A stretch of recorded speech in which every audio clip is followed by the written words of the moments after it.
اب ہم نماز کے چوتھے فرض یعنی رکوع کی طرف چلتے ہیں۔ تو رکوع کی جو حد علماء کرام نے بیان فرمائی ہے وہ یہ ہے کہ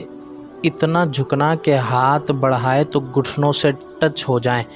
یہ رکوع کی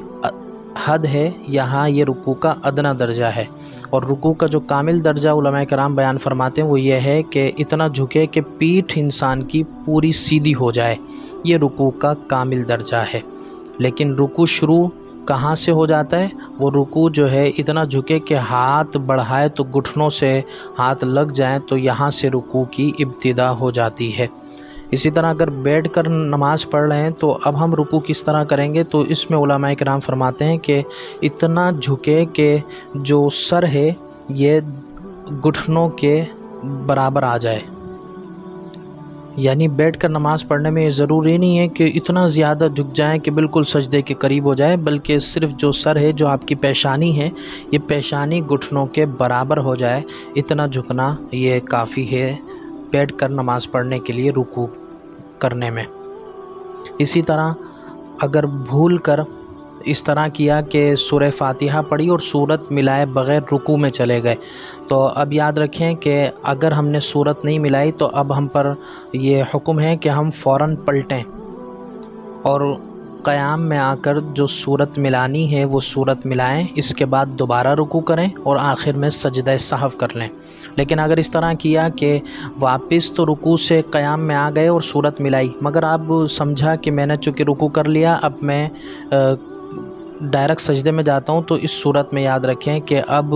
اس طرح نماز آپ کی نہیں ہوگی، آپ نے جب سورت ملا لی اس کے بعد دوبارہ رکوع کرنا ہوگا۔ اسی طرح یہ مسئلہ بھی یاد رکھیں کہ کب آپ کو رکعت مل گئی امام کے ساتھ اور کب نہیں، اس کا کیسے پتہ چلے گا؟ دیکھیں، اگر آپ نے امام کو رکوع میں پا لیا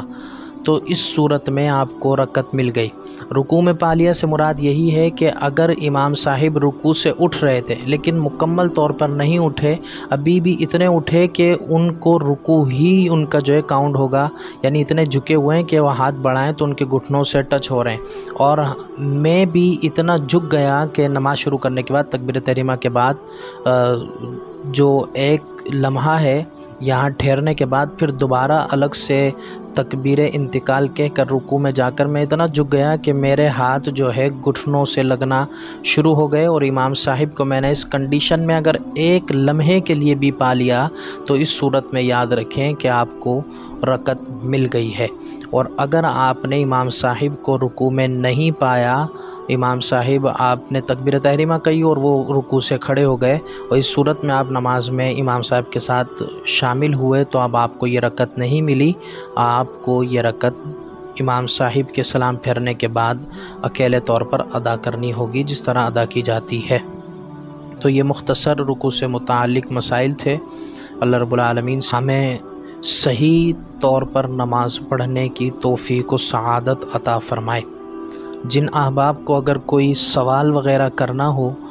کورس میں جو کلاسیں لی جا رہی ہیں اس میں